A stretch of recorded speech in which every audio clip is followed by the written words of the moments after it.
All right, now that we have our truss attached to our supporting plate, the last step for us is to add gusset plates.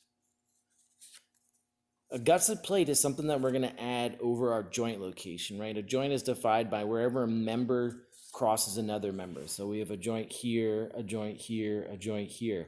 And this is actually a weak spot in our truss. So in order to strengthen it in the real world, we would use steel plates and bolts. For our class, we're going to use a piece of manila folder. Okay, so I'll give you a piece of manila folder and you can cut this up however you want to cut this up.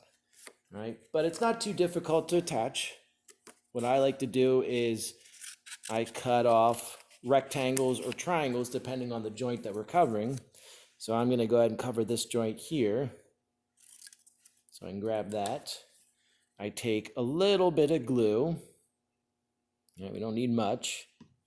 And I can dip it in the glue here so that the entire piece of paper is covered.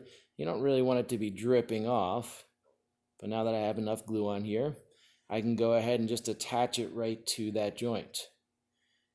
And does neatness matter? Of course it does, because if we have a lot of extra hanging over on this joint, what ends up happening is it just gets in the way of our testing, and it also is not adding to our strength, so we probably could have used that material on a different joint.